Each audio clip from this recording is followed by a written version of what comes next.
I mean, let me ask you. Yeah. What you gonna be running from? You gonna be running from this? Mm-hmm. Or you gonna run from this? I think I know what I'm running from. I mean, I ain't afraid of the boogeyman. I'm afraid of this. All right. That's pretty good.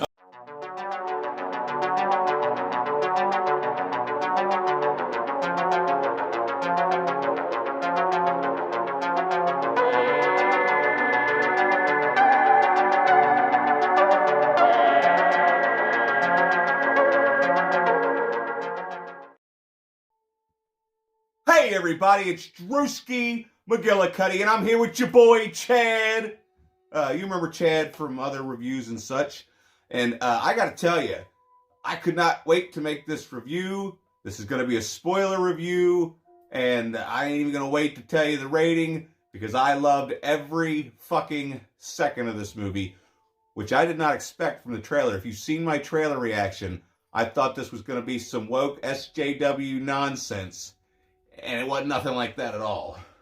No. Was it, Chad? No, it kind of went back and forth, too.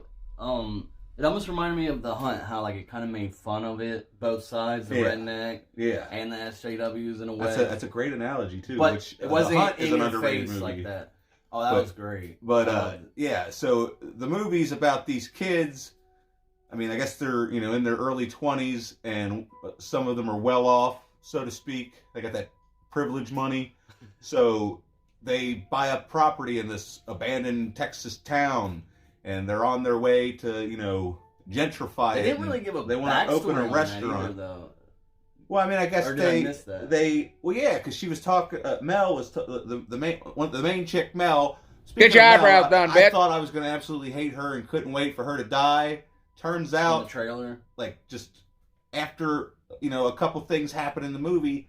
There I am, rooting for her, hoping she survives. But Mel's sister, she has a traumatic incident that happened to her, and that's basically the reason behind this. Mel wants to get out of the city because she talks about how the city's violent and it's crazy bullshit going on right now, which we all know that if you live near a big city, 9 times out of 10, there's a bunch of bullshit going on. That's why I live in a small town. So I don't have to put up with the bullshit. And this movie actually went into that a lot. I think because, that's actually happened a lot. Like, a lot of people are moving out of California and going into, Texas. And even though Florida. Yeah, exactly. To start over fresh, because they don't want to deal with all the nonsense and the different... And this movie kind of actually covers that. Even though I think they were moving from Austin to a smaller town in Texas. Because even in my trailer review, I said something about it's a bunch of college kids looking for a safe space. But, they don't need a place to cry. They're just trying to get away from the gun violence. Which brings up another funny thing. Another social commentary. There's a guy in the movie who he's, the gun-toting Texan. Yep. The gun-toting Texan. And, she makes a little snide comment while they're at the gas station, and he overhears her, so he, throws it back at her, and it's a cute little exchange for what it was. But like I said, I went in with the lowest of expectations possible. And maybe 10 minutes into the movie, even the very beginning, we'll just talk about the Mel's sister, whatever the hell her name is. Lila. She's Lila. Lila's standing in the gas station watching the TV, and there's some kind of unsolved mysteries about it's like what a little happened. Gift shop thing too. So the opening of the movie's got David Larquette's opening monologue, but it's part of a television program accounting or recount, whatever you call it, telling the accounts that happened on that day in 1973, 74. But I thought that was really cool, because then that because that's the other thing. That's the other thing, because they bring up Sally, and you really stop to think. Now, hear me out on this one, everybody, because I'm sitting here complaining. Other people sitting here complaining once we saw the trailer that they're blatantly ripping off Halloween 2018 and Halloween Kills, which I gotta say, they did it way better than that fucking movie did. Because really, like you saw in my intro, Texas Chainsaw fucking Laurie Strode got chased around with a motherfucking butcher knife and fell off some stairs, okay? Sally Hardesty fucking got hit in the head with a hammer, got tied to a fucking chair, and fucking watched people eating people, like or whatever the hell their grandparents. Some were fucked doing. up shit had happened to her, and all of her friends died. You know, so she has more of a reason to be actually traumatized by this. I mean, because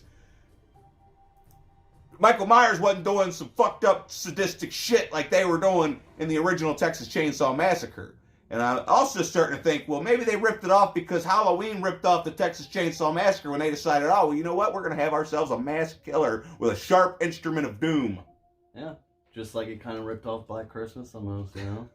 But we won't get into that. Anyway, I'm not saying anybody's ripping off anybody. I'm just saying, you know, they're bringing back a legacy character, and I thought they did it very well. There was only one thing. You can't get mad at them for ripping off a storyline when basically Halloween. But what I'm saying ripped off the whole mass killer thing. It's more believable here that she. But even though the one thing that I found the plot hole is that I don't think Sally and her friends were originally from Texas. I mean, maybe they were, and maybe because Texas is a huge place. You brought up the fact that you could literally fit the entire United States inside of Texas, including Texas. That's how big it is. But I'm not sure if they were from Texas, but it's like, you know, Sally had this shit happen to her, and then here she ends up moving to Texas. But I could see, because there's a line in the movie where she talks about shit haunting people, and I could see, you know, after that kind of trauma, you're either going to go completely nuts and stay that way, or you're going to go nuts for a little bit, and then you're going to become a recluse. And she lives in the freaking house, right? Well, I was almost positive that Sally was living in the original house from the original movie, because they showed her leave the house, and they panned out, and there's the clothesline. So so that's fucking genius. You know, she goes back to the place where the violence happened to her and waits for him to come home. Mm-hmm. That's fucking genius. But anyway, back to the. You know, where we're at, like, these kids, like, I thought I was going to hate all of them, and you don't get to meet the cannon fodder, but the original, like, the two sisters, Mel and Lila, whatever the hell her name is, and then there was the black guy and his wife. Was it his fiance? Dante. I think it was his fiance. Dante. So it was an interracial Dante, couple. The fiance. And here's the thing, you know, I'm always pretending to joke around how you gotta fucking force these fucking interracial couples. They felt like a real couple. Like the little bit of screen time they had together, and even Dante, like, even though he pissed me off a couple times, I really liked his character. I thought, you know, maybe he'll he had a big mouth. Break the stereotype and survive this motherfucker. We all knew that wasn't gonna happen. And there was another black chick in this movie. She was halfway there. She was halfway there, man. Halfway out the bus. A masked killer's chasing them, and she's just like, run. Yeah, that's run. Okay. So, like, if there was little gripes I had with this, there was her reaction to what happened to the first time. Like Sarah said, was okay because she didn't want to freak everyone out. But then she like runs to the back of the bus and is like acting like almost nonchalant. But I guess she's paralyzed almost. But I don't know. Like you said, she's probably not trying to freak everybody out. But after, you know, Lila gets off the bus and goes and discovers Dante and comes back, it's like, fucking maybe say something to people because they want. Yeah. And she whispers it. There's a bunch of music playing. Like, she's just like, run. Like, I'm sorry, are you talking to me? Yeah, we jumped ahead a lot. But yeah, we're jumping around. You know how my reviews are. I don't know what the fuck I'm doing. But I do know that the Texas toting guy, the gun-toting Texan, he pissed me off. He did this thing in the beginning. In the movie that made me want to fucking break his fucking kneecap backwards and then smash his head in with a fucking hammer. And that was, he blew black smoke with his diesel truck because he's got a little dick. And here I thought that maybe, I thought, because they said somebody's compensating for a little dick having his gun on his hip, but it's like, that's not what it is. Should have said he's compensating for a little dick because he got this fucking diesel truck with the little smokestacks and he's blowing black smoke out, ruining the goddamn planet. When she said he had a small dick, you should have been like, everything's bigger in Texas. Or did he say that? Even small dicks? No.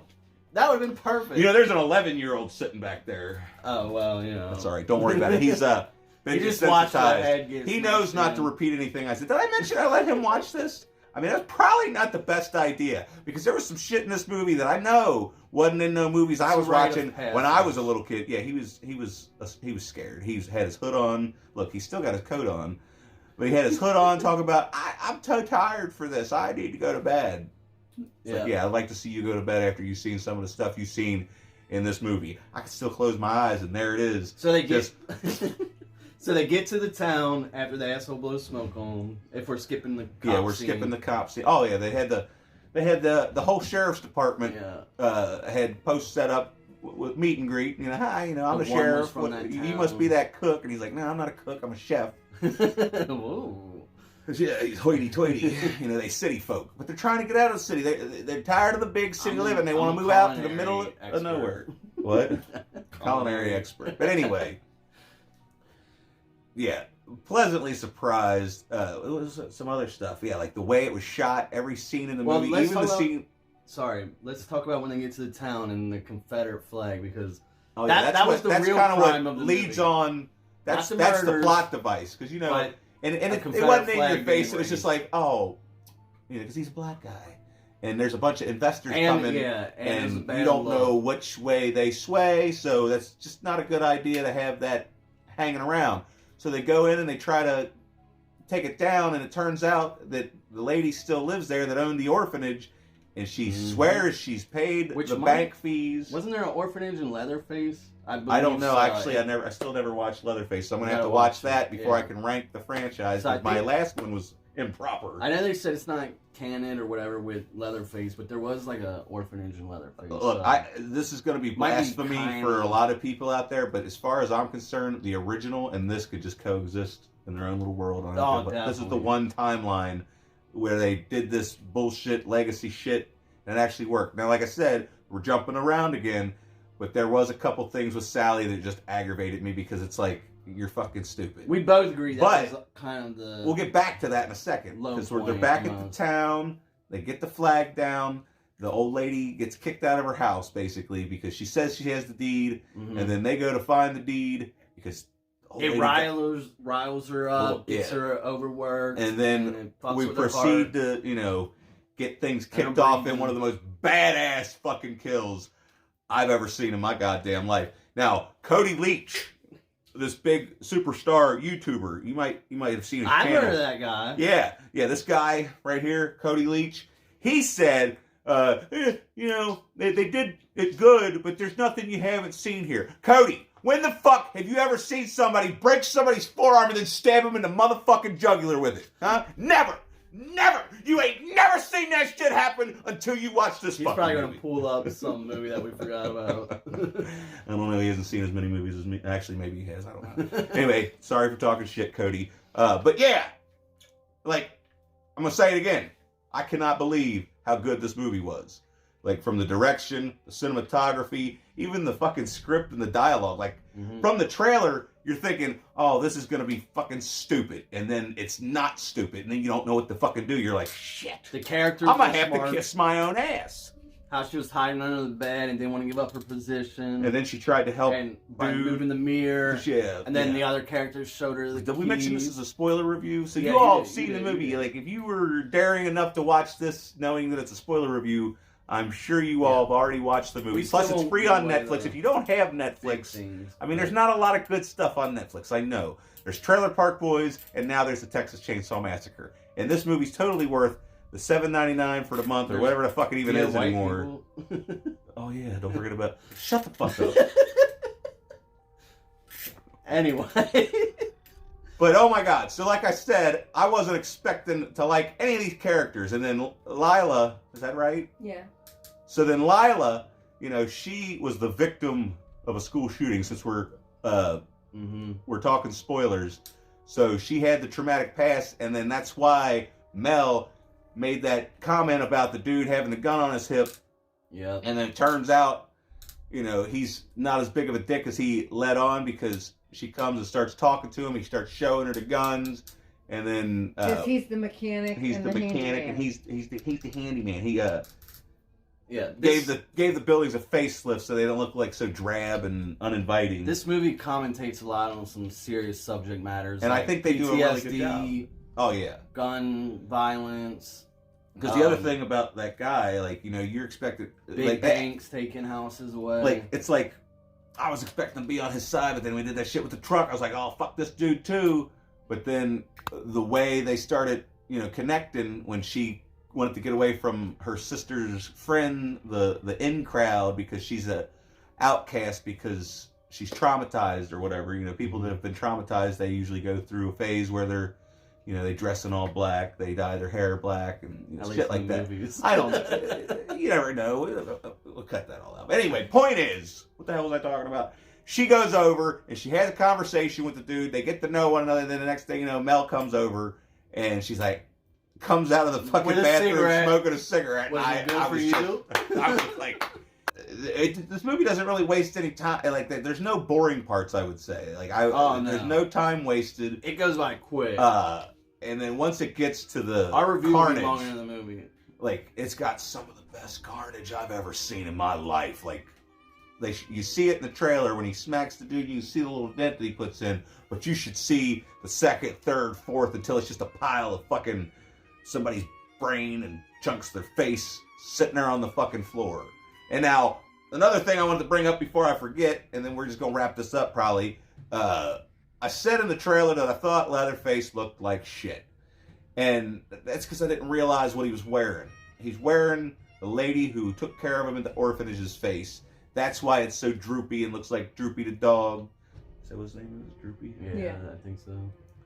But, yeah. And then I was expecting, this motherfucker's 80-something years old, or however old he probably is. Because you never know. He might have just been a chunky 18-year-old in the original movie, so he might not be. He was like the baby. Yeah, he was the baby of the family. Yeah. So, point is, I believed him. I mean, other than, towards the climax, there's some far-fetched shit that happens, Ain't nobody gonna take that many buckshots.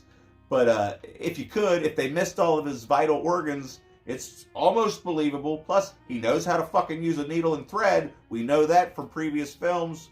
Even, the fact that he sews people's faces together and then wears them over his own.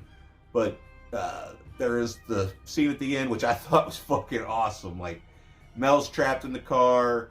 Sally done pulled her dumb shit, and it's like Sally almost felt wasted. It's like, what the fuck was the point of you waiting 50 years to come and just get your ass kicked right away? And that's pretty much what happened. And she's got every chance in the world to fucking just shoot the motherfucker in the head. And she's like, oh, you don't remember me? And then back to things that I'm complaining about. But yeah, then she goes outside, and then obviously she's dead. She got ripped up the middle with a fucking chainsaw, but she comes back for one last one-liner and to give Lila the fucking shotgun. Mm-hmm. And then, it's the showdown with Lila and Leatherface, and then Mel's trapped in the car, then now she's not, and she's rescuing her sister, and it's like, oh yeah, dude! And then, it's fucking crazy. And it almost shows that, guns are good, but then again, they're unreliable. Exactly, as I was going to say, is the guns don't even really save the day. Like, they came in handy, like, they ended up needing them and wanted them. Like, holy shit, we need these guns. But then again, they didn't even really end up using it. So, whatever message you want to take from that, right? Yeah, sharp objects. They are the most useful in a pinch. And then, speaking of which, because, Mel comes out, grabs the chainsaw, badass and I hate forced badassery, but this felt earned, okay? Because she done went through some shit, all right? We didn't even bring that up. She done went through some shit, man, all right? Because y'all know what I'm talking about if you've seen the movie, going through the fucking basement floor, and then he cuts that pipe and that shit. I'd rather just cut me in fucking half than that shit to happen. Yeah, been through some shit. But yeah. I didn't even, I can't stress enough how I was not expecting to like any of these characters, let alone be rooting for them to fucking survive at the end. And then, I'm not going to spoil the complete ending, but that was fucking awesome. And then there's a little end credit scene, so make sure you stick around for that. For sure. But they said I was just in my honeymoon stage. I'm going to go ahead and do it, everybody. I wasn't expecting to do it, but I'm giving it a 10 out of 10. I had absolutely no problems with this aside from just that little bit with Sally, but I'm not going to take points off because it ended up feeling not that bad by the end of the goddamn movie. Yeah, as a slasher, Texas Chainsaw Massacre movie, I'd give it a 10 out of 10. Yeah, because we are the target audience for something like this, and I fucking loved every single solitary I second will of say it. that, and it almost felt like a what was that, Fear Street or something, like a Goosebumps slasher almost, like just the way like the teenagers were acting. But I look past all that. I don't know. I felt that in the trailer, but once they got there, I mean, I like how they kept most of the people on the bus out of the fucking show front or whatever the hell you call it. Yeah. And then they were just there to have one of the best ass fucking scenes I've ever seen in a fucking movie. And get this, you know, this fucking blew Halloween Kills way out of the fucking water, in my opinion. The whole movie? Oh, yeah. Yeah. Both of them. The kills, the way they brought the legacy character back, even though she had some corny shit that had happened during the runtime of the movie. But anyway, maybe we'll do another video sometime where we just do a fucking deep dive, because he even said right after it was over, he's like, God damn, dude, I want to watch it again. And I said, I kind of agree. So, but I still haven't seen Leatherface. Anyway, we ain't got no more time for this shit. So make sure you click all these buttons, and I greatly appreciate it. Also, if you want to help this channel grow a little bit and convince me to, you know, get back into the swing of things a little more, there's a fucking Patreon link, so click that. Give me a fucking $1. Other than that, say bye, Chad. See ya. Bye, everybody. Now get the fuck out of my house.